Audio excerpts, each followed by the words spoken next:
لوگوں میری بات غور سے سنو، میرے پاس بخشش کا صرف ایک عمل ہے، میرے پاس بخشش کا صرف ایک، حالانکہ وہ صحابی ہیں، جنگ بدر، جنگ احد، صلح حدیبیہ، جنگ خندق، ان کے پاس تو بخشش کے ڈھیر لگے پڑے۔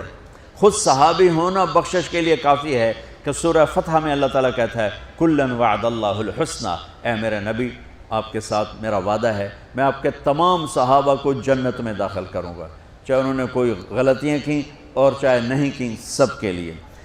لیکن یہ بندہ کیا کہہ رہا ہے کہ میری بات دھیان سے سنو، میرے پاس بخشش کا صرف ایک عمل ہے، بچوں دھیان سے، بچیوں دھیان سے، میرے پاس بخشش کا صرف ایک عمل ہے کہ میں نے آج تک اپنی زبان سے کسی کو دکھ نہیں پہنچایا اور میرے دل میں کسی کے لیے بغض نہیں ہے، بغض نہیں ہے۔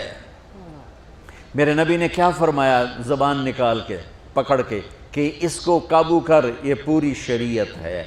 اور ایک اور حدیث سنو جو ابو دجانہ، ایک تو یہ کہہ رہے ہیں کہ زبان سے دکھ نہیں پہنچایا، دوسرا کہہ رہے ہیں دل میں کسی کی نفرت نہیں۔ اب ایک حدیث سنو، میرے نبی نے فرمایا میرے بیٹے انس میری ایک سنت ہے، وہ پہ کہا بڑی عظیم الشان، میرے نبی کی ہر سنت عظیم الشان ہے، لیکن آپس میں بعض سے چھوٹی ہیں، بعض بڑی ہیں۔ آپ کو میٹھا پسند تھا، یہ بھی سنت ہے،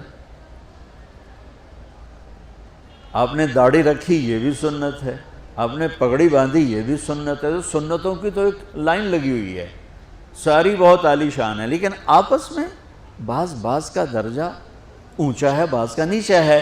اب میرے نبی خود اپنی زبان سے کہہ رہے ہیں میرے بیٹے انس میری ایک عظیم الشان سنت ہے، بڑی بھی نہیں کہا، بہت کہا ذالک من سنتی، میرے بیٹے میری ایک عظیم الشان سنت ہے، اگر تو نے اس سنت پہ عمل کر لیا تو تو جنت میں میرا ساتھی بن جائے گا۔ اور میرے رب کی قسم جنت بہت بڑی چیز ہے، پر نبی کے پڑوس کے سامنے بہت چھوٹی چیز، بہت چھوٹی چیز۔ جنت مل جانا بھی بڑی بات، لیکن جنت سے بھی بڑی بات ہے کہ آپ اپنے نبی کے دیوار کے ساتھ دیوار بنا لو، اس سے بڑی اور کیا چیز ہوگی؟ اور بڑی جگہ کے لیے زیادہ پیسے چاہیے، اور قیمتی جگہ کے لیے زیادہ پیسے چاہیے۔ جنت قیمتی ہے، جنت سے قیمتی وہ جگہ قیمتی جہاں میرے نبی کا پڑوس ہے، اور پڑوس سے قیمتی وہ پڑوس ہے جو دیوار کے ساتھ دیوار ہے۔ تو کوئی سوکھی سنت تھوڑا ہی بتائیں گے ہر روٹی کے بعد حلوہ کھا لیا کر، یہ میری عظیم الشان سنت ہے، تو سارے ہی پہنچ جاؤں گے نا جنت سے۔ اب مولوی تو ویسے ہی بدنام ہے حلوہ کھانے، تسی کوئی گھٹ کر لو، کھا تباہی پھیر دیں دیو، راتی تہاڈی دعوت ہوندی دوپہر تسی روٹی نہیں کھاندے ہو، راتی ٹکا کے کھاواں گے۔ تو میں قربان جاؤں، میرے نبی نے کہا میرے بیٹے انس میری ایک عظیم الشان سنت ہے، میرے ایکسپریشن دیکھو، میرے الفاظ میں پریشر دیکھو، میری ایک عظیم الشان سنت، وَذَلِكَ مِن سُنَّتِي، یہ الفاظ میں آپ کا ایکسپریشن تھا، وَذَلِكَ مِن سُنَّتِي، بیٹے میری ایک عظیم الشان سنت ہے، وہ ہے اگر تو کر گیا تو یہ دیکھ ایسے ہوں گے ہم، ایسے۔ سبحان اللہ، کیا کمال ہے۔ کہ وہ کیا ہے؟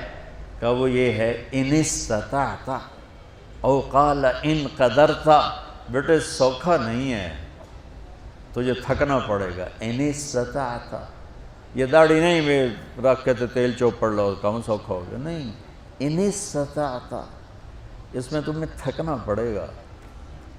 اگر بڑے گھر بنانے کے لیے تھکنا نہیں پڑتا؟ ان استطعت، بیٹے تمہیں تھکنا پڑے گا، ان قدرت، زور لگے گا تب جا کے کام بنے گا۔ اور اگلا سنو، ان تصبح و تمسی، اور ساری زندگی یہ زور لگانا پڑے گا۔ سبحان اللہ، ساری زندگی یہ زور لگانا پڑے گا، یہ ایک دفعہ کے کرنے سے ہو جائے گا، دوبارہ پھر اسی طرح شروع کرنا پڑے گا، پھر شروع، حتیٰ کہ تیری موت آئے گی اور تیری یہ جنگ جاری رہے گی، تو پھر آگے میں پھولوں کے ہار لے کے تیرے لیے کھڑا ہوں گا کہ میرا پڑوسی آ گیا، میرا پڑوسی آ گیا۔ واہ واہ، میرے بیٹے ان استطعت، کرنے میں زور لگے گا. ان تصبح و تمسیہ، میرے بیٹے ساری زندگی کرنا پڑے گا، ایک واری تے کافی نہیں. انسان کی نفرت نہ پیدا ہونے دیں. کیوں جی سوکھا کام ہے؟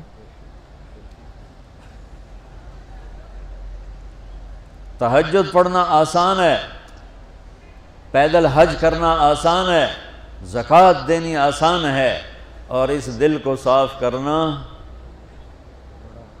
بڑا اوکھا کام. جو یہ بچہ بچی کر گیا، بڑا بڑی کر گیا، امیر امیرن غریب غریبن کر گیا، تو پھر خوشخبری کیا ہے؟ تمہارے نبی پھولوں کے ہار لے کے کھڑے ہوں گے. آؤ آؤ آؤ، میرا بیٹا آ گیا، میری بیٹی آ گئی، میری سنت کو لے کے آ گئے. ارے یوں گلے لگائیں گے اور سارے دکھ درد دور ہو جائیں. اس سنت پہ عمل کرنے والوں سے دنیا خالی ہے. اس سنت پہ عمل کرنا تمہاری زندگی کو خوبصورت بنا دے. یہ لکھا ہوا نا اسلام اور اخلاقیات. بیٹو یہ صرف 2 حدیثیں مجھ سے لے لو، 2 حدیث. اخلاقیات پر تو ہزاروں نہیں لاکھوں حدیثیں آئی پڑی ہیں. میں لاکھوں حدیثوں کو 2 میں جمع کر کے آپ کو دے کے جا رہا ہوں. اب اللہ کی قسم آپ کی زندگی حسین ہو جائے گی. دیکھو بچوں، جو صبر کرنے اور برداشت کرنے کا مزہ ہے وہ غصہ نکالنے کا مزہ نہیں ہے.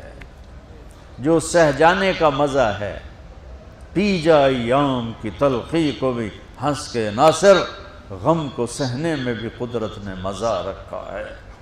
اس نے یہ کہا میں چھوٹے پیودا میں بھی کر کے دکھاؤں، میں بھی دس کے دکھاؤں، میں مزہ چکھا دوں گا، میں تگنی کا ناچ نچا دوں گا. ارے تو خود ناچ لے، پھر دیکھ تیرا نبی کیسے تیرا استقبال کرتا ہے. اپنے دل کو آئیں گے نیگیٹو رویے، آئیں گے آئیں گے آئیں گے آئیں گے. صاف کرو صاف کرو صاف کرو صاف کرو، دھوتے رہو یہاں تک کہ موت آئے اور اللہ کی بارگاہ میں پہنچ. اب سارے دکھ دریدر دور ہو.